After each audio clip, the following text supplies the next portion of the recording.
Yeah, I think we can kick it off. So good morning, everyone. Thank you so much for joining this webinar, the Leaderboard launch webinar hosted by TNE. My name is Franziska Grüning. I work at TNE, and today I'm joined by partners from the Lead the Charge coalition that we're part of, Wenji and Wasili. And today we will walk you through the new Leaderboard findings that are being published today and show you the new ranking of the car makers' efforts to clean up their supply chains. So we will start by a quick overview of the leaderboard itself and of the coalition that we're part of and what our goal is. And then we will walk you through the findings of the decarbonizing supply chains section. And then we will look at the findings on human rights and responsible sourcing in supply chains. And we will show you the overview findings and also some trends that we're seeing at the moment from car makers and where some of them have been progressing particularly well and where we still see some gaps. And we're just getting the slide deck up. And before we go into the findings, and show you what efforts car makers have been making this past year to clean up their EV supply chains. I'm just going to give you a quick overview of the coalition itself. So on the next slide, you can just see all the members that we have in this coalition. So we are a multi-issue, multi-region civil society network that calls on automakers to radically transform their supply chains to be equitable, sustainable, and 100% fossil fuel free. So the idea is that while we shift to EVs, which is very much needed, we also want to make sure that all the materials that go into an EV are also produced in a clean way and also in a way that does not harm the environment and people. And this is why every year, the next slide, please.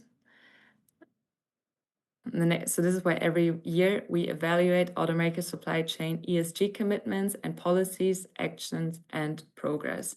And what is really important to mention at this stage is that the leaderboard assesses the publicly available material from the car makers. So any board-approved reports, for instance, or articles on their websites itself. So really looking at what car makers are disclosing themselves.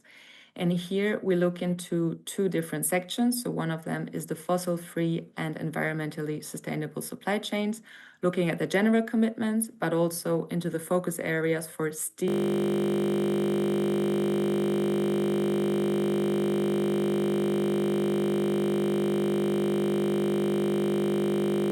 most of the emissions are, and where we really have to make sure that no harm for people and planet are happening.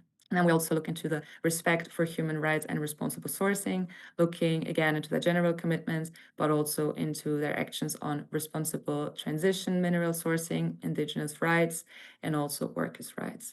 And then what is also important for the methodology and how the score, how we evaluate the score, is that we also consider car makers' climate lobbying in the past year. So if they've, for instance, been attacking some key climate laws, or if they've been supportive of some more pro supply chain laws that clean up practices at the moment.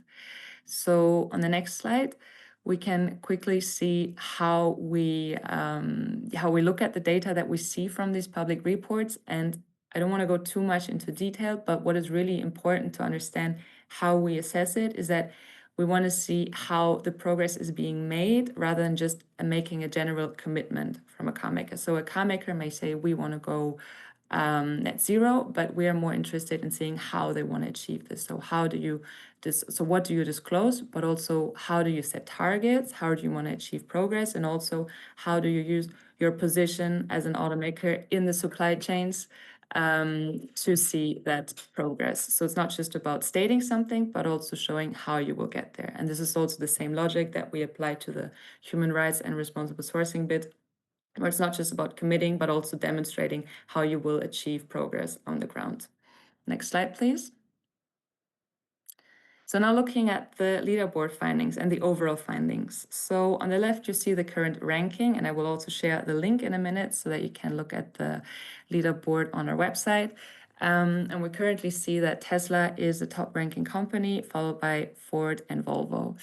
And for the overall trends that we've been seeing this year, we do see that even cleaner EVs are within reach.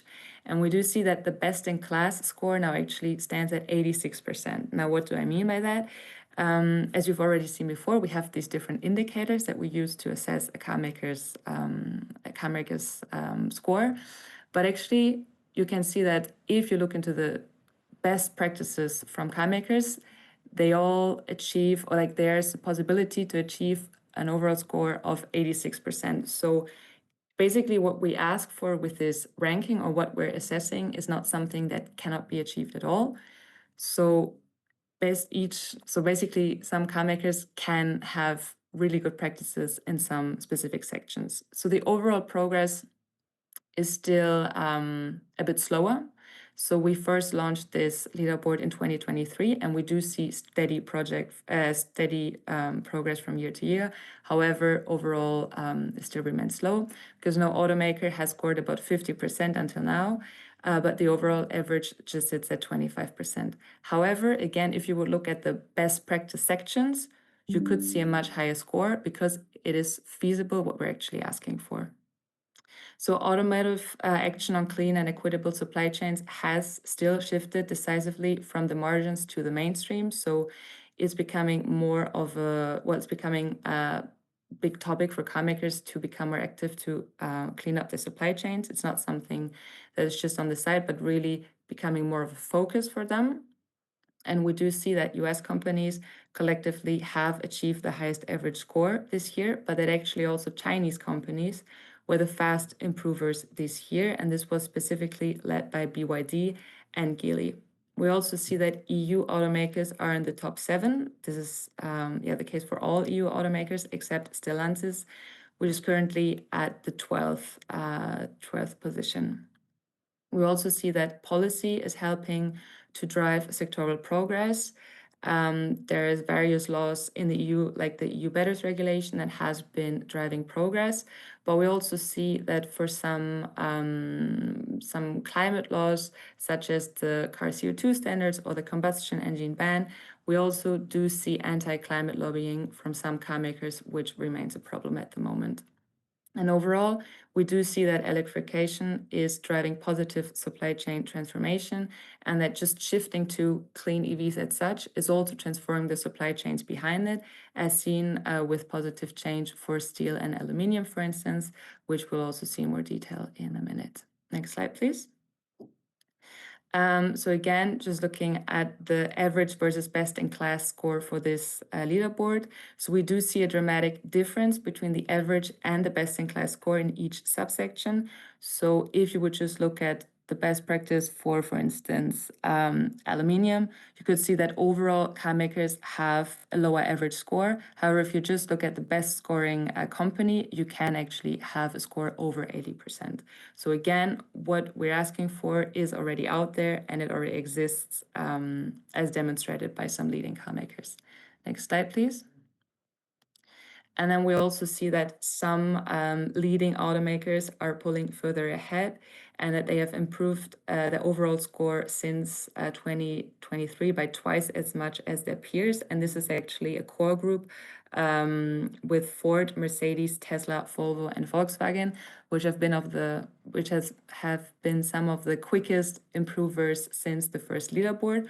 So although we do see maybe a slower progress by all of the car makers, there's this core group which has been demonstrating really quick progress since the first leaderboard, where they have doubled their score actually.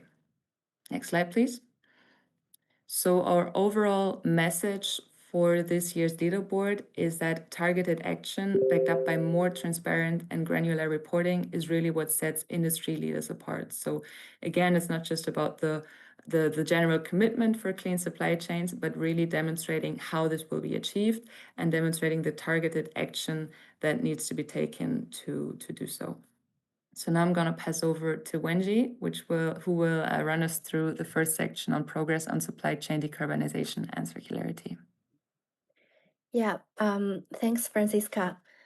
Hi everyone, very happy to walk you through the key findings of fossil-free and environmental sustainable supply chain section for this year's leaderboard. Next slide, please.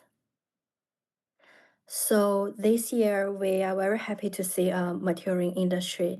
The top tier companies are shifting from high-level generic commitments to more like detailed material-specific strategies.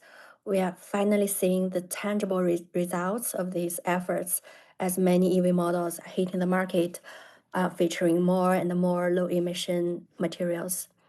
Scope 3 emission disclosure has officially become the industry norm, with only a few not yet disclosed, but the leading companies are going further. They are backing this disclosure with the verified science-based targets, and most importantly, disaggregated targets and interim targets for their upstream purchased goods. Next slide, please. When we look at the specific materials, the story is more like the tension between circularity and decarbonization.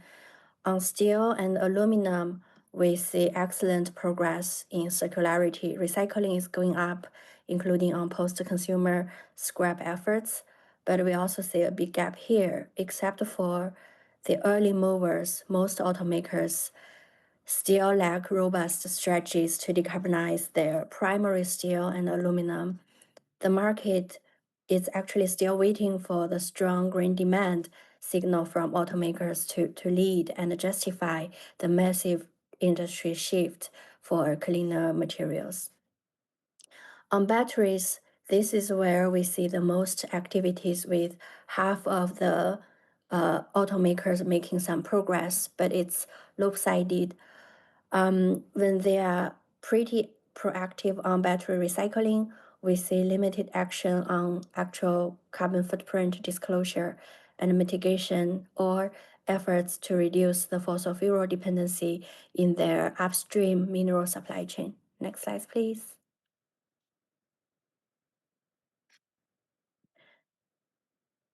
Next slide, please. Now, let's look at the scorecard. So this year, the top 5 performers for climate and environment are Volvo, Tesla, Ford, Mercedes, and Volkswagen. So Volvo remains the leader with a significant score increase. They are setting the pace in many ways, making Volvo is become the first company that has surpassed 50% scoring in this section. Geely and BYD are among the top 5 improvers. So Geely provided quantitative disclosure on the percentage of low-emission steel used in their specific EV models. And both Geely and BYD boasted their scores in the battery and aluminum section, reflecting a serious push toward industry transition in China. BMW also progressed. BMW achieved the highest score on deforestation this year, and it's the only company that has set deforestation targets for more than one commodity, including leather and rubber. But if we look at the other end of the spectrum, Stellantis, General Motors, and the Guangzhou Automobile Group actually regressed, mainly due to their discontinuing disclosure and transparency. So this actually highlights the progress is not steady and not guaranteed. Policy like the EU battery regulation and the CBAM actually play an increasing important role to hold the bar and also incentivize these automakers globally, not just in Europe. Next slide, please. I also want to highlight previously a one-size-fits-all approach to achieve a sustainable supply chain is no longer effective. We recommend automakers address specific risks and emission hotspots instead of just following the general measures. So here are a few best practice as a reference. So first, let's look at target setting. Now, many companies like BMW rely on a single broad corporate emission target, but leading practice like Ford is not just looking at a net zero headline. They also have very specific 2030 targets that separate their own operations, vehicle use, and supply chain. Then if we look at the specific strategy development, we see a lot of companies still relying on basic practice. But for example, if you look at Geely, they have disclosed a very detailed roadmap for their battery decarbonization and circularity, covering many things from R&D and procurement. And they are doing this at both the company level and the subsidiary level. There is also the issue of transparency. Often we see companies like Stellantis only disclose high-level supply chain-wide data. It's hard to see what's actually happening under the hood. In contrast, Tesla is now breaking that data down specifically for steel, aluminum, and battery emissions. And finally, let's look at the supply chain market leadership. So when many automakers are still waiting for the market to shift on its own, so Mercedes is taking a very proactive stance. They are going out, signing offtake agreements on green steel and green aluminum, which allows them to secure some early market opportunities. I will stop here and introduce Vasily to discuss our findings on human rights and due diligence. Thank you. Thank you so much, Wenjia. And I'd like to remind everyone that if you have any questions, please do feel free and use the question function. We have a Q&A section at the bottom where you can add your questions. And I will now walk us through the progress on human rights and environmental due diligence. Next slide, please. So in this section, what we found overall is that the average score this year is 27%. This is disappointing because it is only 2 percentage points above 2025. And we noticed 2 factors that limited the overall progress in this section. The first was lukewarm performance, specifically on the general human rights, indigenous people's rights, and workers' rights indicators.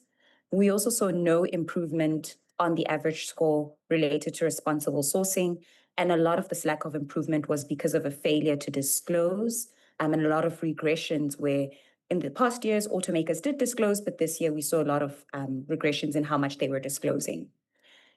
But when you take a look at the best-in-class score for the section, in general human rights, that would be 92%. So if you took what the car companies, what they're doing the best in general human rights section, that would be 92%. If you took at each indicator what companies are doing well in responsible sourcing, that would be 83%. And so what this tells us is that automakers could drive change simply by copying what their peers are doing under these indicators and how they're performing much better. We could see a significant increase in the 90s and in the 80s. Next slide, please. What we also found is that Tesla, VW, and Mercedes, they stand out for disclosing their detailed due diligence and efforts in mineral sourcing. So as was mentioned by Wenjia and Francisca, what we're looking for is granularity and specific disclosures. We also noticed that the majority of automakers, so this is 12 out of 18 automakers, have taken steps on indigenous people's rights and FPIC in their supply chain. In previous years, so when we started in 2023, we only had 6 out of 18 automakers. So even though we believe that there's still lukewarm progress when it comes to indigenous people's rights, we are seeing more and more automakers begin to take steps. But what we need now is an implementation of indigenous people's rights. What some of the best automakers are doing when it comes to indigenous people's rights are making unqualified commitments to the UN Declaration on the Rights of Indigenous People and free, prior, and informed consent. We're also seeing the best performing automakers disclose concrete information about risks related to indigenous people's rights. We also noticed that overall, regulations are driving improved practices. So with the EU battery regulations, for example, and its requirement for a mandatory grievance mechanisms, we saw a lot of EU companies prepare themselves for this regulation by implementing these mechanisms. Next slide, please. So with this graph, we see how overall 11 automakers improved their score. Ford is the best performing car company here, followed by Tesla, which is second, VW third, and Mercedes fourth. We noticed Renault was the best performer this year of all the car companies under this section. They had an 11 percentage point improvement overall, and they've consistently improved under all the subsections. We also noticed that 5 automakers regressed compared to their 2025 scores. This is Ford, GM, Mercedes, Stellantis, and Toyota. And I'll just speak quickly about Stellantis, which Francisca mentioned. They're not in the top 7 compared to their EU counterparts. This is because they regressed when it came to indicators related to battery mineral due diligence and low mineral offtake agreements. So the disclosures in the 2026 leaderboard had less detail than in previous years. The company also lost a lot of points because they did not discuss their battery repurposing and recycling targets, and they also stopped disclosing quantitative data. Next slide, please. And so under this slide, we see a number of best practices. So for example, as I mentioned, Stellantis only lists broad supply chain risks, whereas the leaders such as Mercedes, Tesla, and Volkswagen are providing detailed descriptions of specific human rights risks. Next, please. Something that is also basic, for example, is what Toyota does in only providing a generic description of some of the methods that they are using to address their supply chain risks. Whereas if you compare this with Ford, they describe specific measures to mitigate the risks to free, prior, and informed consent in their supply chain. They talk about engaging with suppliers. They also talk about obtaining third-party certification for respect of FPEC. Next, please. Finally, Honda's supplier sustainability guidelines, they only provide a general expectation for suppliers, and which is very basic, whereas such as VW have developed specific requirements for suppliers. There's an expectation that they undergo IRMA audits, and they also ensure that in high-risk regions, they require IRMA audits in those high-risk regions. I will now hand over to Francisca, and maybe you can talk to us about some of the EU policy implement. Yeah, thanks, Vasile. No, that was really, really good insights that we got for both sections from you and Wenji. So what we wanted to do now is just reflect a bit on, what the leaderboard tells us and what this means for the EU context and for EU policy more specifically. So overall, the leaderboard shows us that cleaner, more responsible supply chains are becoming the norm, and that much of this is actually also happening because of specific EU regulations, such as the EU Batteries Regulation, which covers the entire life cycle of a battery from the mine to recycling at the end. So you see improving performance on responsible minerals supply chains, although it's slow, it's happening. And you also see, for instance, better circularity scoring, so more investments into recycling, for instance. So this piece of regulation actually also has a global effect. So it's not just for the EU car makers, but also for other car makers from other regions, because it will be the entry conditions for the EU market. So with this regulation, for instance, we can see that a lot of the progress that we see for better supply chains today have been specifically achieved through EVs. So all this level of, this increased transparency level, for instance, has never been achieved for other combustion engines in the past, and also not for other extractive sectors such as oil and petrol. So overall, we also see that electrification is driving this positive supply chain transformation, as for instance, with EVs that are being sold, you see increasingly the disclosure of low carbon steel, low carbon aluminium, or recycled steel, recycled aluminium in these vehicles, which also is something specific for EVs and not for combustion engines. So what does this leave us with for the EU policy context? So as we see some of these regulations have been driving positive progress, we still see that some of them remain under attack or have been delayed. For instance, batteries regulation has been delayed, but also some of the very core climate targets, such as the phase out of combustion engines, is currently being reopened and is still under discussion. And also, unfortunately, still being targeted by some lobbying from car makers who are also increasingly performing better for decarbonizing supply chains, but are still at the same time attacking some of the key climate laws in the EU, which is also reflected in the climate scores that we have taken into account for this leaderboard. So what our messages really are for the EU decision makers is to keep the car CO2 standards and the combustion engine phase out in place, also defending the EU batteries regulation and ensure a quick implementation. And we also think that we should set from the EU regulatory level, recycled content targets for steel and aluminium in EVs, which is going to turn the existing best practice into the market standards and will help setting the direction of travel. This could be done through the Circular Economy Act, for instance, but also the end-of-life vehicles regulation. And then also, as TNE we believe that the automotive lead markets for green steel and green aluminium should be created through the Industrial Accelerator Act. So again, clear regulatory intervention that will set the targets for the future to help creating these markets. So I would like to now go into the Q&A session. So we have a couple of more minutes left, and I also see some questions coming in. And the first one is from Transition Asia. And their question is actually for you, Wenjie. So after hearing about European automakers' green steel procurement practices, I would love to hear your thoughts on what implications Asian automakers can draw from these European practices. Over to you.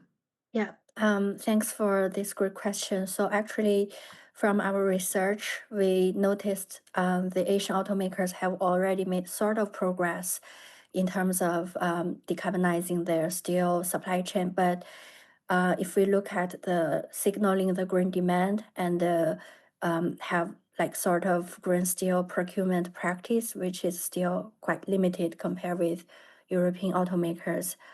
I guess here there are 2 points. One is to have like rigorous green steel standard in the place. On one hand, to guide this green demand to the right direction and prevent sort of greenwash risks. And the other key is on the green premium problem. Probably we need sort of mechanism to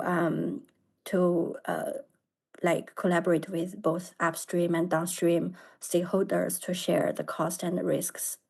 Yeah. No, thank you, Wenjie. And I think we have time for one quick question maybe still. So one question is on electrification specifically. So does the ranking process include commitments to electrification?